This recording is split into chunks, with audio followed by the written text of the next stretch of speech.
You're watching Bermuda Tonight. Is Monday, October the 1st, 2018. I'm Diane Brewer, and thank you for joining us tonight. Life in prison. That's the sentence handed down to Trevon Saltis for the 2012 shooting murder of Lorenzo Stubble.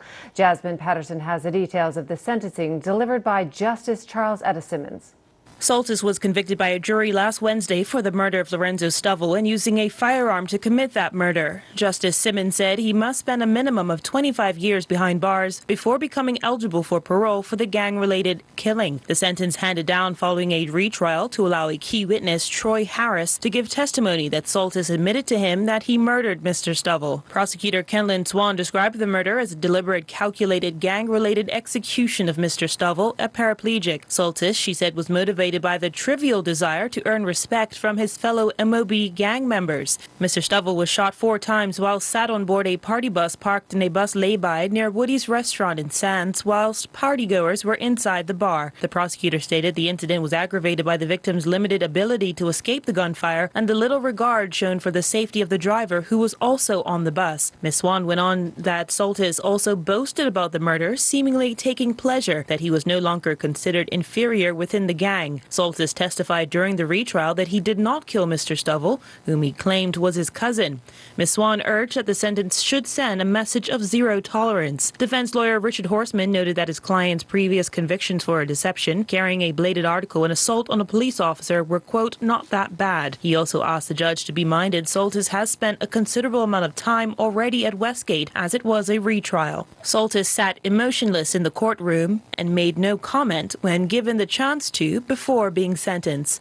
Justice Charles Simmons said the jury were not convinced by his testimony as his credibility was brought into question. They heard compelling evidence from the Crown's star witness Troy Harris of Saltis' confession to the murder. She took into consideration that Saltis had shown no remorse, sentencing him to life behind bars with a minimum of 25 years to be served before parole. Lorraine Stubble, in her victim impact statement, said she was excited to be out with her brother that night because he had been depressed over being confined to a wheelchair. Prosecutors read aloud that she expressed concerns for his safety at Woody's, and he said to her, quote, the worst thing they could do was kill me. She described feeling no emotions towards the verdict, as another family has experienced a loss, saying, no one wins.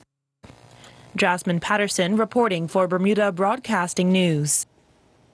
Thanks, Jasmine. In other news, Craig Cannonier, opposition leader in the House of Assembly, is now also leader of the opposition One Bermuda Alliance. But that does not mean all is well within the House of the OBA. Mike Sharp tells us more. The new leader of the One Bermuda Alliance said that over the next few days, he will announce a full Senate team and shadow cabinet, and the direction of the party will become abundantly clear. No other nominations for the post of OBA leader were received by the noon deadline, and accordingly, Mr. Cannonier was elected by acclamation. 2 nominations for the chair were received from Simone Barton and Nandy Outerbridge, and there will be a special general meeting on October 12th to elect a new chair. Meantime, former OBA Premier and Shadow Minister of National Security Michael Dunkley called on the new leader to clear the air on Jetgate. I find that comment very interesting as well. He's known all along what's been going on. In fact, he was the benefactor of it.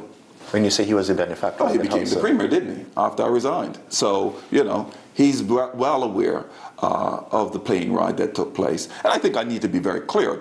Bermuda needs to understand that that plane ride had nothing to do with taxpayers' money.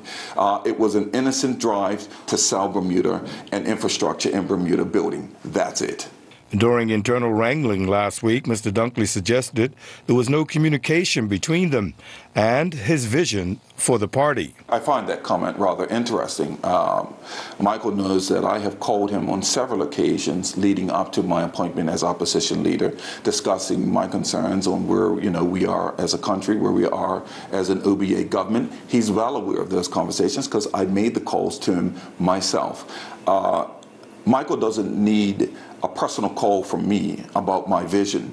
He's known me for the last 8 years in politics. He knows very well where I stand as far as my vision is concerned in the country. So I find it rather interesting that he makes that statement. But I made it very clear in caucus the other night exactly where we see Bermuda going. The OBA's new Senate leader, Nick Kemp, has called for former UBP politicians to make way for change. I love the new senator.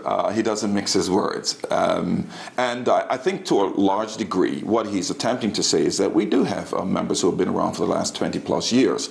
If you take the 4-5, sorry, let me just make sure I get the numbers right here. If we take the number of UBP, former UBP MPs, they've been around for a while, it would only be natural that we start looking at a transitional plan. That was in place in 2012. We're now 8 years down the road, and we need to start getting that plan back in place.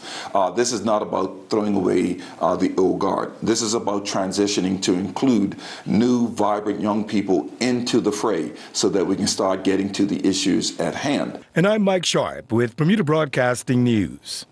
Thanks, Mike. Well, alarming news tonight. An investigation has been launched into allegations of an unregulated health professional inappropriately touching a child in a sexual manner.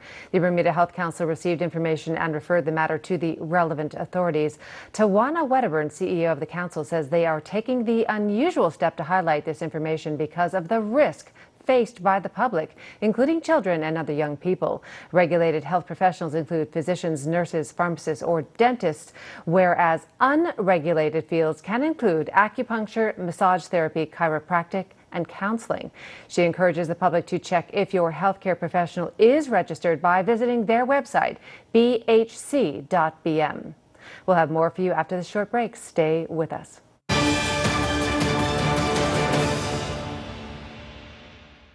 What do you really want, Bermuda, when you're shopping online and getting your online orders from there to here? You want fast service, you want ultra-friendly staff, and you want the lowest possible price. With over 16,000 members using Mailboxes Unlimited U.S. Express service, we are the least expensive on the island by far. 80% cheaper than the couriers. We'll get your packages from there to here fast. That was easy. Sign up for a U.S. Express account today. That was easy.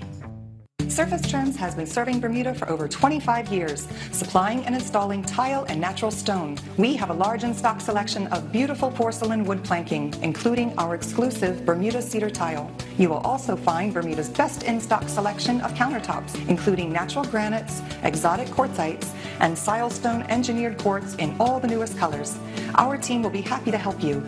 Stop by our showroom at 17 Serpentine Road or give us a call at 295-8005. Bassett, custom designs by you at Furniture Walk. So, how do you like it? Choose your arm style, then select your pieces.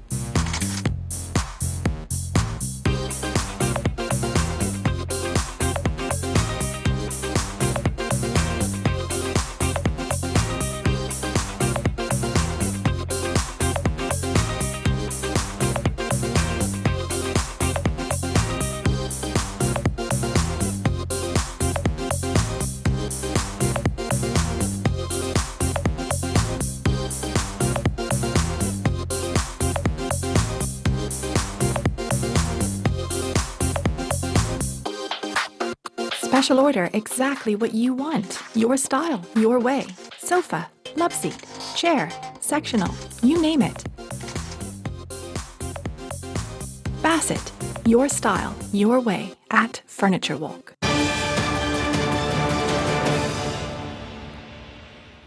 Welcome back. Premier David Byrd is of the opinion the results of the Business Confidence Index Survey 2018 may have been influenced by a particular factor which did not form part of the survey questions. Speaking with Gary Moreno, Premier Byrd explains while he understands the concerns highlighted in the survey, his government is already taking steps to address many of them. I think that it's a reflection of more of who's in charge of the country as opposed to what is actually being done.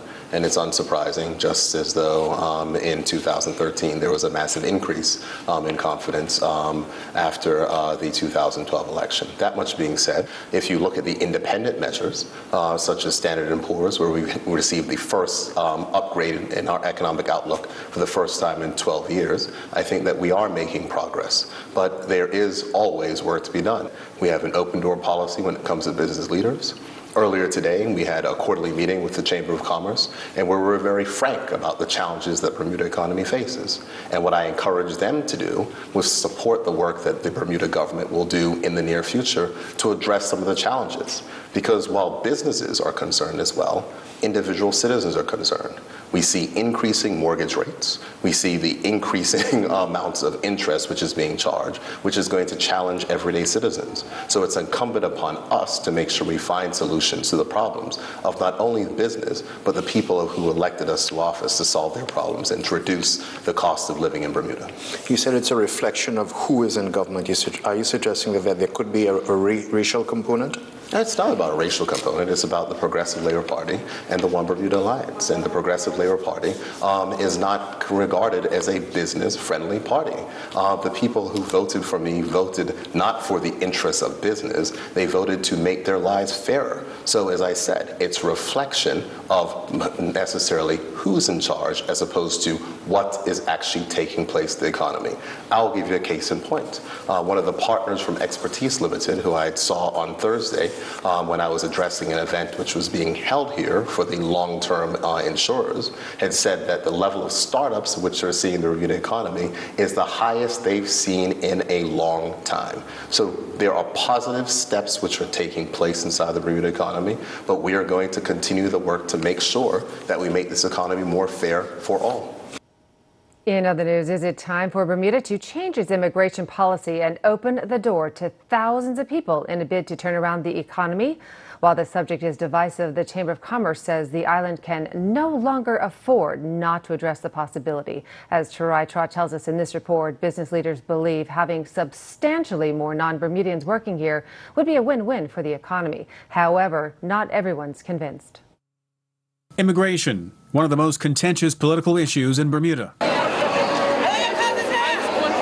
So contentious that many feel it contributed to the downfall of the former OBA government, which took a huge loss in confidence among residents when it proposed the explosive Pathways to Status initiative in 2016.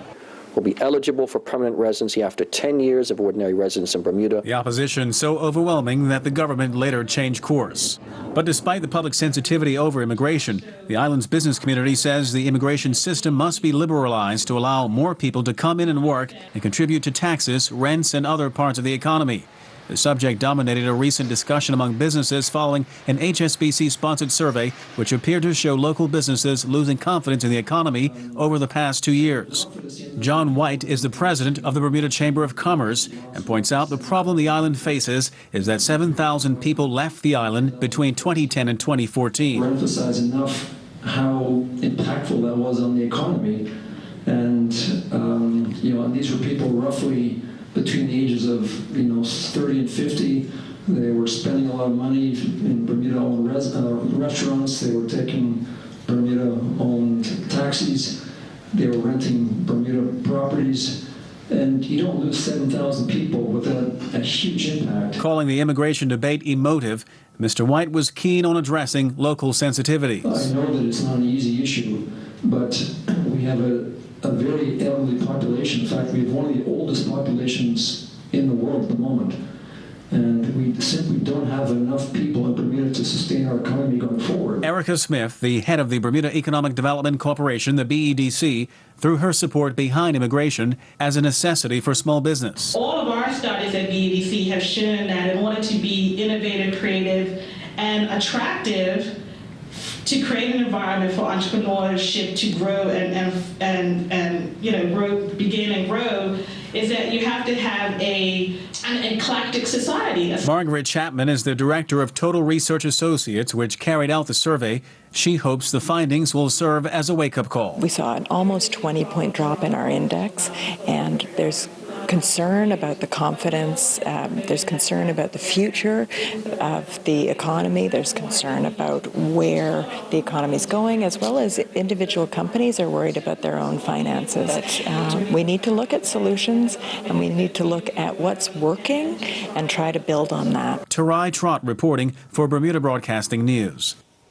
And turning to weather news, strong winds today as Tropical Storm Leslie passes well to our east. But as you can see from our tower cam, we have some clouds and a bit cooler, less humid conditions. Let's go to AccuWeather headquarters for more details. AccuWeather is presented by BF&M Insurance Group. We now go to AccuWeather headquarters. This AccuWeather forecast here on ZBM is brought to us by our friends at the BF&M Insurance Group. And Our forecast is pretty steady here over the next few days. We're not going to have major changes because the big picture around Bermuda is really not changing much. This is Tropical Storm Leslie, and this thing is not going to move much. It's going to be stationary for most of this week, so we are dealing with flow from the north. You can see these streamers of cloud cover coming in from north to south, and that's generally being influenced by the broad circulation around. Here's the visible satellite loop, and forgive the little spotty frames that are missing with some data issues earlier, but you can see these streets of cloud cover. They are parallel to one another, and they're just being dictated by that wind from the north. Here's the radar estimated rainfall, and there is a lot of rain associated with Leslie, but it's going to stay to the east. So when it comes to the real world impact for us, it's really just a breeze and pretty bad boating weather. We will have large waves out there. Here they are, 9 to 14 foot waves on the outside. On the inside of the reef, we do have 2 to 4 footers, which is still somewhat active, and obviously small craft warnings are in effect. Temperatures 80, 79 across most of the island. That breeze is the big thing. Wind from the north at around 15 to 20 knots. And that is around the outer periphery of Leslie, which is a geographically large storm, even though it is just a tropical storm at this point. Partly cloudy, windy tonight. There's a couple of showers are out there, and we'll cool down into the mid to upper 70s. Wouldn't be surprised if we stay a degree or two above 74 in some communities. And we do expect to see this small craft warning continuing through at least Wednesday, and boating weather even beyond that. Thursday and Friday is not going to be great because of Leslie still churning off to our east and eventually northeast. Low tide coming up soon at 8:37 tonight. High tide at 2:19 a.m. Low tide in the middle of the morning, and then we have another high tide coming up just before 3 p.m. on your Tuesday. So tomorrow, a breezy day. That wind will just continue from the north. Sunshine, some clouds. We can't rule out a brief shower, but it does not look like any meaningful precipitation is in the cards. And you'll notice 8 p.m. tonight, and we're going to go forward through Tuesday evening, and you'll notice very little changes here as Leslie is just sticking around. And part of the reason for that is another area of low pressure farther east, way out there, and the whole configuration of the weather pattern across the Atlantic is basically stalled and kind of a stagnant, blocky weather pattern. Things are blocked, and we're not seeing much movement in one way or another. Jamaica, scattered showers and storms. Barbados looks good. Trinidad and Tobago, scattered showers out there. More cloud cover. And again, Tropical Storm Leslie is the only tropical development on the map in the Atlantic Basin at this point. No other threats of development in the near future. We have some showers in parts of Toronto and into Boston, Miami, scattered showers. New York, Atlanta, and London, generally dry and somewhat pleasant weather here for early parts of October. We're warming up a bit in many areas across the eastern part of North America. So what we are not showing you are the small chance of a few little sprinkles here and there, maybe a few showers Friday, Saturday, but most of the time will be dry, breezy, and fairly warm. Back to you. AccuWeather was presented by BF&M Insurance Group.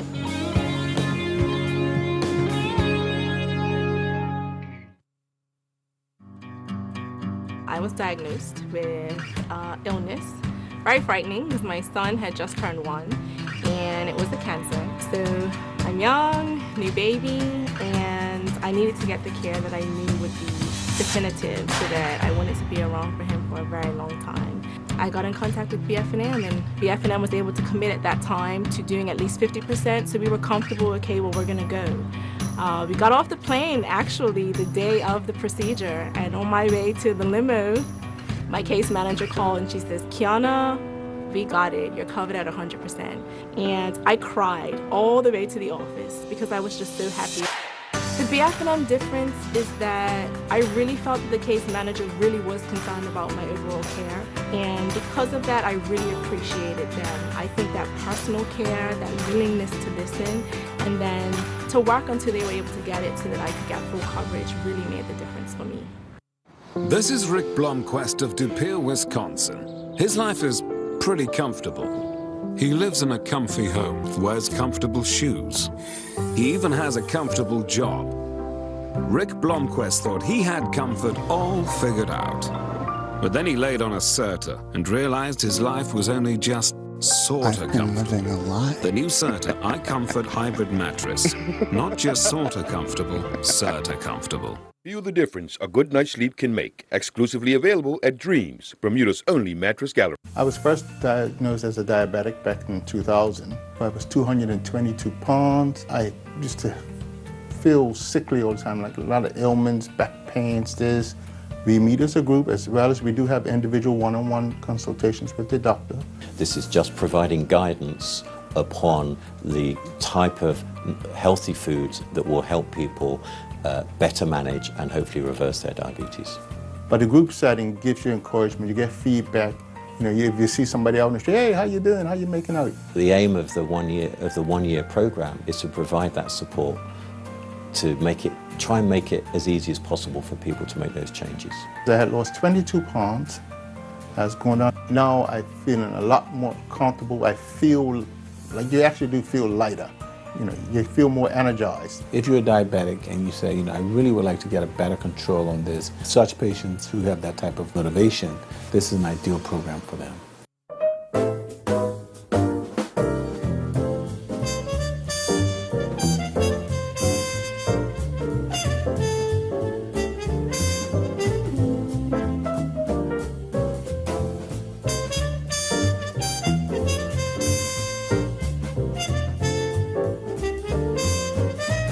New Toyota Rush, Bermuda's biggest SUV with 7 seats. There's always plenty of room. Available at Bermuda Motors.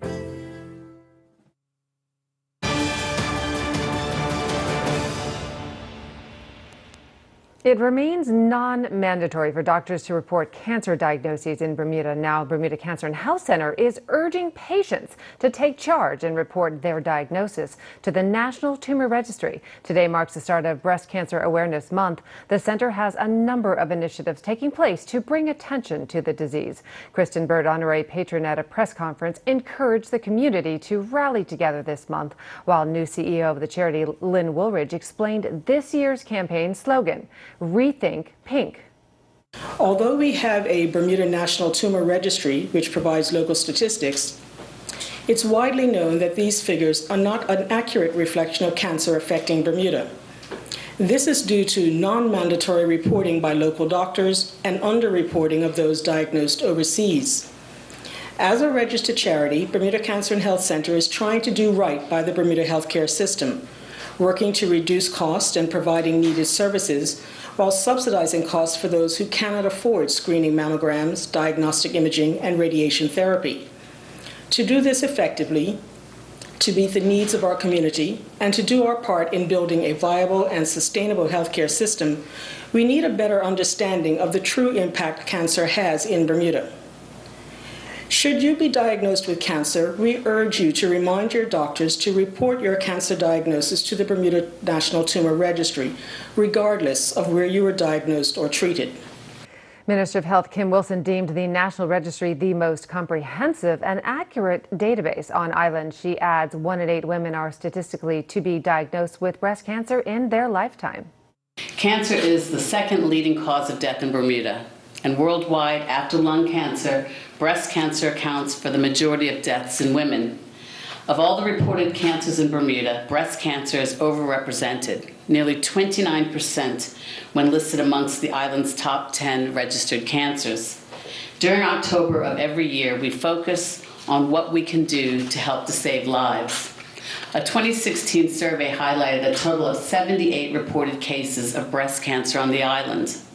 Breast cancer has consistently been the most common cancer on our registry for years. From 2012 to 2016, there was an average of 63 breast cancer cases registered, and most are diagnosed before or at stage 1, which results in a survival rate of 100%. But that does decrease for the diagnosis in later stages. So mammography remains key to preventative breast cancer. The annual BFNM Breast Cancer Awareness Walk takes place on Wednesday, October the 17th, starting at 4:30 p.m. Still to come, Earl Basin will have all the latest sports news in just a few minutes. We'll be right back.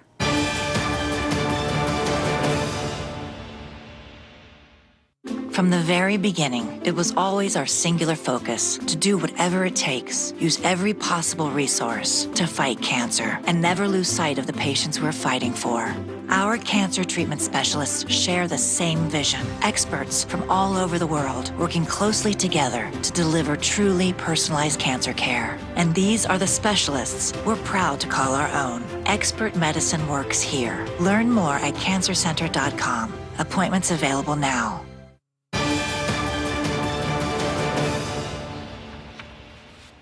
Here's Earl Bazin with tonight's sports report. Bermuda's youngsters had an impressive display in Tobago as the Carifta Triathlon and Aquathon concluded. Bermuda won a total of 6 medals on their way to finishing in second place. Jasmine Hasselkoss won 2 gold medals competing in the 11 to 12 girls triathlon and aquathon. Nick Pilgrim won the gold medal in the boys 13 to 15 triathlon. The silver medal was captured by Ashley Irby during the girls 16 to 19 aquathon, while Bella Howes, celebrating her birthday, won a bronze medal in the 11 to 12 girls triathlon. Daria Desmond won the bronze medal in the 11 to 12 girls aquathon. Michael Weiss got the better of Tyler Butterfield by 2 minutes and 11 seconds to win the Ironman 70.3 Cozumel. Weiss was clocked across the line in a time of 3:47.14, with Butterfield clocking 3:49.25. Alan Everley was third in 3:52.33. Adam Gordon and Ashley Cooper were crowned the 2018 Tokyo Millennium Re Triathlon male and female champions yesterday. Gordon from Australia would cruise to victory in a time of 1:00:33. Philip Mace was second in 1:07.09, and Alan Potts was third in a time of 1:07.53. Cooper was 8th overall, stopping the clock in a time of 1:11.06. Maddie Durkin was the second female finisher and 10th overall, clocking 1:13.18. The third female finisher, Louise Wells, finished 13th overall in a time of 1:16 flat. The International World Masters Bowl Hockey Championships came to an end at the PCC hockey rink yesterday, with Canada winning the men's and women's championship title. Canada defeated Canada Houghton Leafs 4-0 in the men's final, while the Canadians defeated the USA Blue Team in the women's final 2-1. Meanwhile, the 2018-19 Bermuda Hockey Federation League season got underway with a doubleheader at the National Sports Centre yesterday. The 2 matches produced a total of 22 goals. In the opener, the Pink Robins defeated the under-21 team 11-0. Emma Ranger would lead the Pink Robins to victory with a hat-trick. Heather Sinclair, Jennifer Chisnow, and Leanna Cutsey would all add 2 goals each. Joe Heaney and Nikki Stoddart added a goal each in the win. In the other game, the mixed B team defeated the Ravens 9-2. In Premier Division football action at the BAA field yesterday, Crossroads' dream start to the season continued with a 4-0 win over BAA. Donovan Thompson gave Crossroads a 2-0 first half lead, and then second half strikes from Jerron Dickinson and Jamin Furbett made the final score 4-0. In other Premier Division action, it was the PHC Zebras 1, North Village Rams 0, Boulevard Blazers 1, Paget Lions 4, Devonshire Cougars 3, Somerset Trojans 1, and on Saturday night at the BAA field, it was Robin Hood 4, Dandytown Hornets 2. In First Division play at the BAA field yesterday, Flanagan's Onions and Somerset Eagles played to a 1-1 draw. And Watt Telford opened the scoring for the Somerset Eagles in the 25th minute, but the Flanagan's Onions would equalize in the 90th minute when Javon Morgan's shot went in off the underside of the crossbar. In other First Division action, it was Ireland Rangers 1, Hamilton Parish 4, St. George's Colts 0, Southampton Rangers 1, St. David's 1, Devonshire Colts 1, and the match between Wolves and Young Man Social Club was not played because the field was not prepared. Bermuda National Athletic Association's cross-country season got underway with a race at the Arboretum on Saturday. Brian Otterbridge would win the 14-17 men's 3.3-mile run with a time of 18:26. The 14-17 women's 3.3-mile run was won by Kayla Raymond, who clocked 23:14. John Dow Cumberbatch won the 18-19 men's 3.3-mile run in a time of 18:26. The men's 3.3-mile run, 40-49 age group, was won by Damian Goh, who clocked 19:28. The 40-49 women's 3.3-mile run was won by Tamika Miranda, who clocked 26:54. The Bermuda Golf Association's Team Challenge was won by the Port Royal Ladies in a competition held at Port Royal on Saturday. The Port Royal Ladies team of Melinda Frith, Katina Rabane, Annie O'Neill, and Irene Forti would card a Stableford winning score of 92. The Par 5 Golf Club team finished second with 90 points, and the Sandless Bonkers finished third with 88 points. Police won the Bermuda Rugby Football Union's tens competition at the National Sports Centre. Police would outscore their opponents 140-56 over a 2-weekend tournament. I'm Earl Baisden with Bermuda Broadcasting Sports. Thanks, Earl. Well, that's all from the news team for the moment. I'm Diane Brewer. Hope to see you again tomorrow, same time, same place. Good night.